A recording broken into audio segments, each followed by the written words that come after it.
Thales, que vai trazer a mensagem do Senhor. Boa noite a todos. Irmãos, abram suas Bíblias, por favor, no Evangelho de Lucas, no capítulo 12. É prudente, assim, da parte que alguém que vai viajar e não conhece o caminho, observar o mapa. O Pedro Júnior está aqui ainda? Saiu. Pedro Júnior casou há pouco, né, Pedro Júnior? E antes de sair para a lua de mel, teve uma preocupação muito boa. A preocupação dele era acertar o caminho até o local da lua de mel. Para isso, nós fizemos todo um estudo, né, no Google Maps, para olhar onde seria, quais as cidades ele iria passar, né? Há mapas mais detalhados do que aquele que nós vimos na internet. Há mapas, por exemplo, como o da Quatro Rodas, já fazendo propaganda aqui da Quatro Rodas, né? Que se o mapa for atualizado, ele diz exatamente onde estão os perigos, por exemplo. Quais são as estradas, os trechos que são perigosos, perigo de assalto, por exemplo. Estradas em más condições, onde estão, por exemplo, os postos policiais e coisas do tipo. Coisas, informações que nos ajudam, nos auxiliam para nós chegarmos no nosso destino são salvos. Para não haver absolutamente qualquer tipo de intercorrência, qualquer tipo de problema, tropeço na nossa viagem. Na nossa vida espiritual, nós devemos observar também o mapa que Deus nos traz para identificarmos onde estão as curvas perigosas, onde estão os trechos mais sinuosos, onde a estrada pode te trazer algum tipo de... onde há perigo de assalto, por exemplo. E Lucas capítulo 12 nos traz aí pelo menos 5 informações dentro do mapa que pode nos levar a uma vida com Deus plena. E o tema da nossa mensagem, então, é cuidado. Cuidado com os pontos que nós vamos apresentar para identificarmos exatamente quando estivermos passando por ele. Opa, aqui eu lembro-me muito bem do mapa que eu analisei e aqui é onde eu devo prestar atenção, para não tropeçar. Então vamos começar aí, Lucas capítulo 12. Vamos ler o primeiro trecho até o versículo 11, diz assim: posto que miríades de pessoas se aglomeraram a ponto de uns aos outros se atropelarem, passou Jesus a dizer, antes de tudo, aos seus discípulos: acautelai-vos do fermento dos fariseus, que é a hipocrisia. Nada há encoberto que não venha a ser revelado, e oculto que não venha a ser conhecido, porque tudo o que dissestes às escuras será ouvido em plena luz, e o que dissestes aos ouvidos no interior da casa será proclamado dos eirados. Vamos orar nesse momento. Pai querido, queremos louvar ao Senhor, porque por tua bondade o Senhor identifica para nós os problemas, as dificuldades que enfrentaremos ao longo da nossa vida. E queremos agradecer a Deus porque o teu Filho Jesus, ele veio e ele me ensinou, e o que nós estamos ouvindo esta noite são ensinos do teu Filho Jesus Cristo. E louvamos ao Senhor por isso, porque podemos ficar de olhos abertos, identificar e desviar desse tipo de problema na nossa própria vida. Ajuda-nos, Deus, a ficarmos atentos àquilo que a tua palavra nos orienta. Queremos te agradecer em Cristo Jesus, nosso Salvador e Senhor. Amém. Então, o que nós podemos ver aqui como o primeiro ponto de atenção é o problema da hipocrisia. E ele faz aqui um paralelo com o fermento dos fariseus. O fermento era um elemento que era tido como algo mau.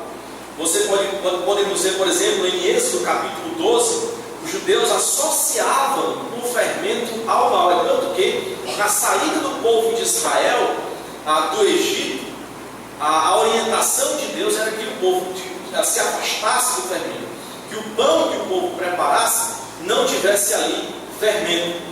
Paulo também traz essa mesma ilustração, associando o fermento ao mal. Em, por exemplo, Gálatas, capítulo 5, versículo 9. Vamos dar uma olhada lá. Gálatas, capítulo 5, versículo 9.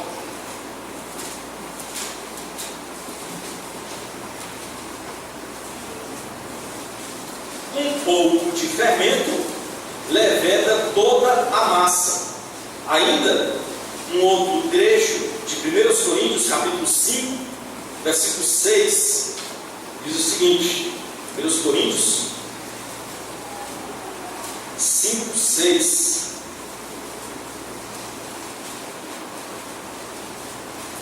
Não é boa a vossa jactância. Não sabeis que um pouco de fermento leveda toda a massa?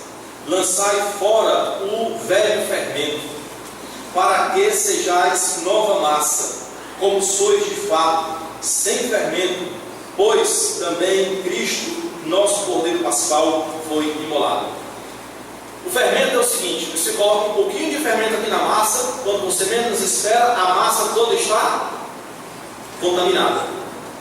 A hipocrisia, da mesma maneira, traz um pouco de hipocrisia para a tua vida, que daqui a pouco a tua vida toda está completa de hipocrisia. Por isso, cuidado com a hipocrisia. A hipocrisia é a ideia de alguém que é um ator. Ele não apresenta quem de fato ele é. Ele sempre se aparece com uma máscara. E essa máscara, geralmente, é óbvio que ela vai te trazer uma imagem melhor do que aquilo que de fato você é, para trazer uma boa impressão para as outras pessoas. Daqui a pouco nós estamos mentindo uns para os outros, porque nós queremos nos apresentar bem, embora mentindo. Isso não é bom, isso não é salutar. A hipocrisia, por exemplo, afasta você da necessidade de pedir perdão. Ora, como eu vou pedir perdão ao meu irmão se eu me apresento muito bem para ele? Se a necessidade, eu não apresento os meus problemas, os meus dilemas, as minhas dificuldades. Eu não digo a ele que eu pequei contra ele. Há necessidade de perdão? Não há necessidade de perdão. Nessa maneira, vivendo na hipocrisia, não há necessidade de perdão. Mas todos nós temos as nossas dificuldades e devemos tirar, abandonar a máscara, porque daqui a pouco a máscara cobre só o rosto. Passado o tempo, a máscara cobre todo o corpo. Daqui a pouco você troca a máscara pelo macacão, veste todo, está enganando uns aos outros. Isso é perigo. Isso não é bom para a nossa vida. A hipocrisia, ela é tola. Ela não faz sentido, ela é vazia. Ele diz: a cautelagem do fermento, ele vai dizer no versículo 2: nada há encoberto que não venha a ser revelado. Então não adianta mentir. Não adianta apresentar-se para outros, quem você não é. Não adianta, vai ser revelado. E oculto que não venha a ser conhecido, vai ser conhecido, porque tudo que disseste às escuras será ouvido em plena luz. Tudo aquilo que nós fizermos será um dia conhecido. Tudo, absolutamente. Então não é correto, não é sábio vivermos na hipocrisia. E é fácil viver na hipocrisia. Digo-vos, seguindo aí, nos versículos seguintes, ele vai trazer aí a causa da hipocrisia. A causa da hipocrisia é o medo. E o medo sabe de quem? O medo dos outros. É o medo de quem está do teu lado. É o medo de quem convive contigo. Olha só, versículo 4, ele traz aí pelo menos 5 palavras nesse trecho, no pequeno trecho, com a palavra temor, medo, temais, enfim. Não temais, versículo 4, os que matam o corpo, e depois disso, nada mais podem fazer. Eu, porém, vos mostrarei a quem deveis temer. está do lado não é sábio. Há uma pessoa que você deve temer. Temei aquele que, depois de matar, tem poder para lançar no inferno. Sim, digo-vos, a esse deveis temer. Não se vendem 5 pardais por 2 asas? Entretanto, nenhum deles está em esquecimento diante de Deus. Até os cabelos da vossa cabeça estão todos contados. Não temais, bem mais valeis do que muitos pardais. É o medo dos outros. Muitas vezes isso leva à mentira e o desejo de impressionar as outras pessoas. Porque eu quero impressionar o meu vizinho. Deus sabe quem eu sou.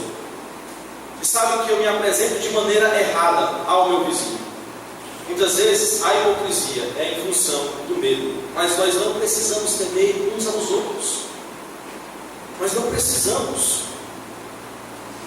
Muitas vezes nós tememos uns aos outros, esquecendo que sabe de tudo. Esquecemos daquele que vai revelar absolutamente tudo que nós fizermos. Versículos anteriores, Cristo fala sobre isso. Não adianta se esconder, vai ser revelado.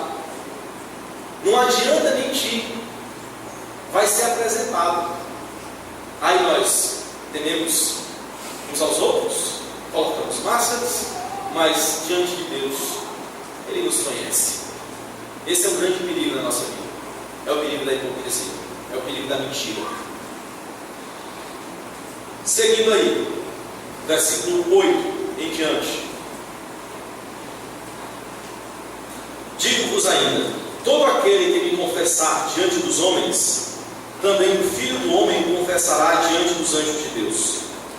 Mas o que me negar diante dos homens, esse será negado diante dos anjos de Deus. Por que temer aos outros quando sei que Cristo dá testemunho a nosso respeito diante de Deus? Você confessou a Cristo, então não precisa temer, porque Cristo testemunhará a nosso respeito diante. Essa é uma das razões diante de Deus.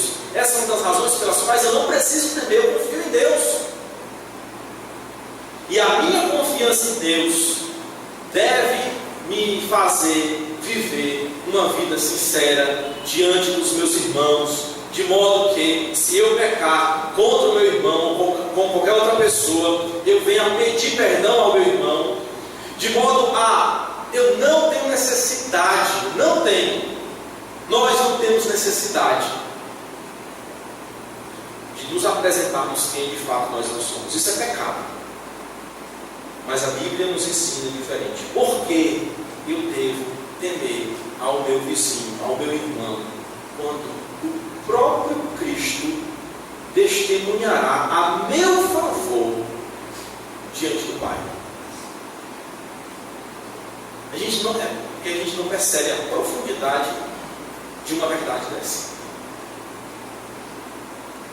A profundidade da verdade de que Cristo testemunhará a respeito daqueles que se entregam a Ele. Se eu creio nisso, não há necessidade de mentira, de hipocrisia e coisas do gênero.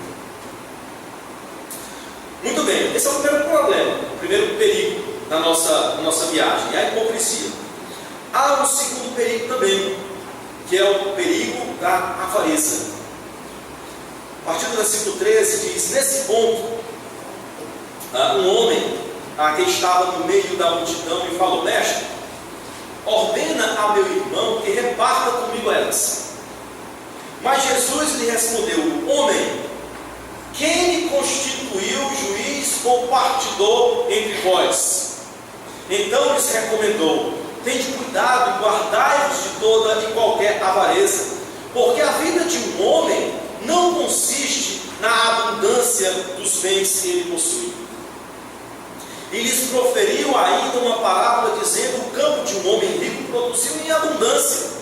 E arrazoava consigo mesmo, dizendo: que farei? Pois não tenho onde recolher os meus frutos.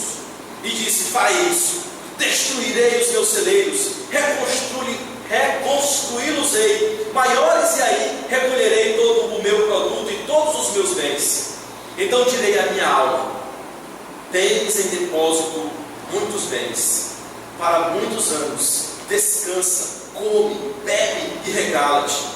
Mas Deus lhe disse: louco, esta noite te pedirão a tua alma, e o que tens preparado e para quem será? Assim é o que entesoura para si mesmo e não é rico para com Deus.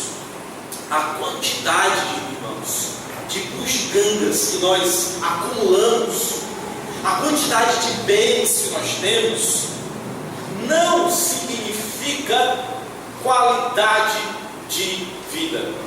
Um certo homem sábio disse que a verdadeira riqueza, ela é inversamente proporcional à quantidade de bens que nós temos. Que verdadeiro homem mais feliz é aquele que sabe viver com poucos bens. E às vezes nós acreditamos que ter mais e mais e mais e mais implica em qualidade de vida, em satisfação, em contentamento diante de Deus. E não é necessariamente. A avareza é a sede insaciável de uma quantidade cada vez maior de algo que acreditamos ser necessário para nos fazer sentir verdadeiramente satisfeitos. É mais dinheiro, são mais coisas, são mais carros, é mais poder. A prosperidade, irmãos, ela tem seus perigos, tá? A Bíblia não condena a prosperidade. Eu gostaria de dizer isso. A Bíblia não condena a prosperidade. Grandes homens que estão até na relação lá de Hebreus, os heróis da fé, foram homens muito ricos. O problema não está na riqueza, mas está no amor à riqueza. E poderíamos até pensar aqui, de repente, nessa questão da avareza. Você pode pensar: só quem é avarento é quem tem muito? Não, qualquer pessoa pode ser avarento. De repente, você viu aqui a história desse homem e disse: como eu queria ser esse homem. Tem muito dinheiro. O coração avarento. Na situação em que ele está, não é vantagem. Na situação em que esse homem se encontra, não é vantagem. O dinheiro que ele tem não vale nada, porque ele viveu a vida toda dele aqui, e no final da vida ele foi considerado como um homem louco. Vale a pena? Não vale. Aí as pessoas perguntam assim: olha, rapaz, olha o que esse homem deixou para trás. Ele deixou, olha a quantidade de bens que ele deixou de usufruir. Só que o que Jesus está querendo apontar não é o que ficou para trás, é o que está para frente. Não são os bens que ele deixou na vida dele, é o sofrimento que ele vai ter ao longo da vida dele, porque durante a vida dele, a única preocupação que ele teve foi em acumular bens. O coração avarento, e ele não se preocupou com Deus, com a vida espiritual dele. A avareza, ele caiu, ele estava dirigindo lá no carro dele, lá na sua viagem, e quando chegou lá na curva da avareza, ele caiu, ele capotou o carro dele. Ele não ficou atento a um perigo tão grande durante o percurso de sua viagem. O perigo da avareza. A prosperidade tem seus perigos. Provérbios, capítulo 30, versículos 7 e 9.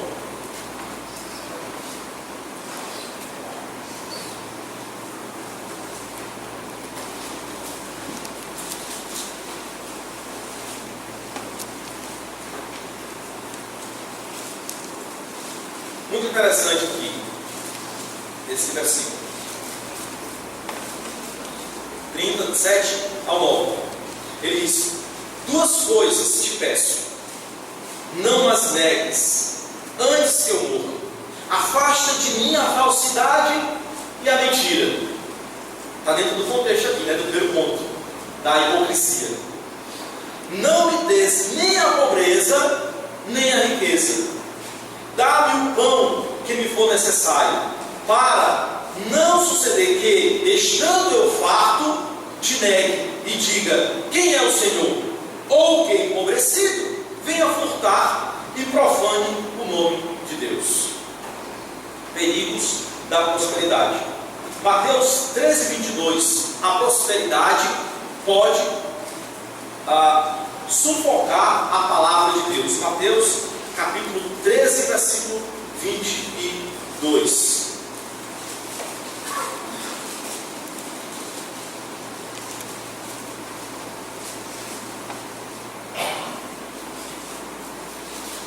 O que foi semeado entre os espinhos é o que ouve a palavra, porém os cuidados do mundo e a fascinação de quê? Vocês estão acompanhando aí na leitura? Fascinação das riquezas sufocam a palavra e fica infrutífera. A riqueza necessariamente é algo mal? Não. Mas se ela sufocar a palavra de Deus, ela é má. Ela não é coisa boa. Se sufocar a palavra de Deus, ela cria armadilhas e tentações também. 1 Timóteo 6,